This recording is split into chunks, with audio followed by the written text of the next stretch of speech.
ശ്രീജിത്ത് ശിവരാമൻ, തൊഴിൽ എന്നതിന് പ്രഥമ പരിഗണന വേണ്ടേ? ആ ഒരു നിർദ്ദേശം പല ഭാഗത്തു നിന്ന് വരികയാണ്. കഴിഞ്ഞ പുനരധിവാസ പദ്ധതികളൊക്കെ എവിടെയെങ്കിലും പോയി അവരെ താമസിപ്പിക്കുന്നു, അതിനുശേഷം അവർ തന്നെ ഒരു പക്ഷേ ആ ഹാബിറ്റാറ്റ് ഉപേക്ഷിച്ചു പോകുന്ന ഒരു ഘട്ടത്തിലേക്കൊക്കെ എത്തുമ്പോൾ എന്തുകൊണ്ട് ഈ ഉപജീവന മാർഗം കണ്ടെത്താൻ കഴിയാത്തത് കൊണ്ടാണ് എന്നുള്ള റീസൺ എല്ലാം വന്നതാണ്. അതുകൊണ്ടാണ് തൊഴിലിന് പ്രഥമ പരിഗണന വേണ്ട എന്ന ചോദ്യം പോലും മന്ത്രിയോട് ചോദിക്കേണ്ടതായിട്ട് വന്നത്.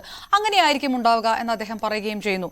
അപ്പോഴും ഈ പറയുന്നത് പോലെ അതിന് ഇപ്പോഴുള്ള സിസ്റ്റത്തെ ആശ്രയിക്കാതെ മറ്റൊരു പുതിയ റീബിൽഡ് വയനാടിന് വേണ്ടി പ്രത്യേക ഒരു തൊഴിൽ പദ്ധതി അല്ലെങ്കിൽ അങ്ങനെ ഒരു ജീവനോപാധി ഉറപ്പാക്കുന്ന ഒരു പദ്ധതി അങ്ങനെ ആലോചിക്കേണ്ട സമയം അതിക്രമിച്ചില്ലേ?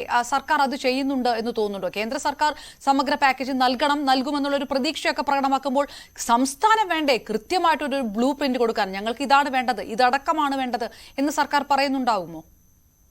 തീർച്ചയായും ഞാനിവിടെ പറയാൻ ശ്രമിക്കുന്ന ഒരു കാര്യം, എനിക്ക് മുൻപേ സംസാരിച്ച ആളുകൾ പറഞ്ഞതുപോലെ കുടുംബശ്രീ വഴി താൽക്കാലികമായ ഒരു ആശ്വാസം എന്ന നിലയിലാണ് സർക്കാർ അതിനെ കാണുന്നത് എന്നാണ് ഞാൻ മനസ്സിലാക്കുന്നത്.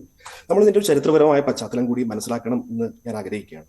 നോക്കൂ, നിങ്ങൾ വയനാട്ടിൽ നടന്നിട്ടുള്ള എല്ലാ ദുരന്തങ്ങളും, ഇതിനു മുമ്പത്തെ പുത്തുമലയാകട്ടെ, അതിനു മുൻപുള്ള ദുരന്തങ്ങളാകട്ടെ, ഇതൊക്കെ നടക്കുന്നത് പ്രധാനമായും തോട്ടം മേഖലയിലാണ്. വയനാടിന്റെ ഒരു വിനിയോഗത്തെ കുറിച്ച് കൂടി നാം മനസ്സിലാക്കേണ്ടതുണ്ട്. 40% വയനാട്ടിൽ ഏതാണ്ട് 40% ഫോറസ്റ്റ് ലാൻഡാണ്. പിന്നെയുള്ള ബാക്കി ഏതാണ്ട് 40%-നടുത്ത് പ്ലാന്റേഷൻ മേഖല കൂടിയാണ് ഉള്ളത്. ഈ പ്ലാന്റേഷൻ മേഖലയിൽ പണിയെടുക്കുന്ന, നിത്യവൃത്തിക്ക് വേണ്ടി പണിയെടുക്കുന്ന തൊഴിലാളികളാണ് പലപ്പോഴും ഇത്തരത്തിലുള്ള വലിയ പ്രകൃതി ദുരന്തങ്ങളുടെ ഭാഗമായി ജീവൻ നഷ്ടപ്പെടുന്ന ആളുകളായിട്ടുള്ളത്. ഇവിടെ ഒരു പ്രധാനപ്പെട്ട കാര്യം, ഭൂപരിഷ്കരണത്തിൽ നിന്ന് പ്ലാന്റേഷൻ മേഖലയെ ഒഴിവാക്കുമ്പോൾ അതിനൊരു വലിയ ന്യായം 50കളിൽ തന്നെ പറഞ്ഞിരുന്നു. അതിലൊന്ന്, ഇതൊരു ഇൻഡസ്ട്രിയാണ്, വ്യവസായമായതുകൊണ്ട് തന്നെ അവിടെ തൊഴിലെടുക്കുന്ന വ്യവസായ തൊഴിലാളികൾക്ക് തൊഴിൽ നൽകാനുള്ള ബാധ്യതയുണ്ട് എന്നതുകൊണ്ടാണ് ഭൂപരിഷ്കരണത്തിൽ നിന്ന് പ്ലാന്റേഷൻ മേഖലയെ അന്ന് ഒഴിവാക്കാൻ വേണ്ടി തീരുമാനിച്ചത്. പക്ഷെ നിർഭാഗ്യവശാൽ ആ തരത്തിൽ തൊഴിൽ കൊടുക്കുന്ന രീതിയിലേക്ക് 40%-ഓളം വരുന്ന വയനാട്ടിലെ പ്ലാന്റേഷൻ മേഖലയ്ക്ക് ഇടപെടാൻ കഴിയുന്നുണ്ടോ എന്നത് വളരെ സുപ്രധാനമായ ഒരു ചോദ്യമാണ്.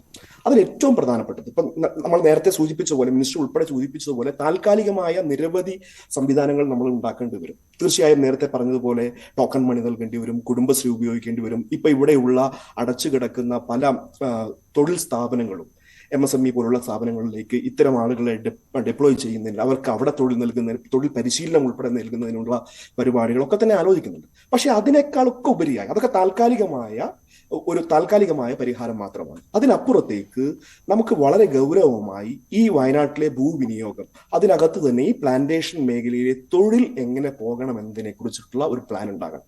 അതാണ് ഏറ്റവും പ്രധാനമെന്ന് തോന്നുന്നു. നമ്മളിത് പുത്തുമലയിലോ അല്ലെങ്കിൽ മുണ്ടക്കയിലോ ചൂരൽമലയിലോ മാത്രമുള്ള ഒരു വിഷയമായി കാണരുത്.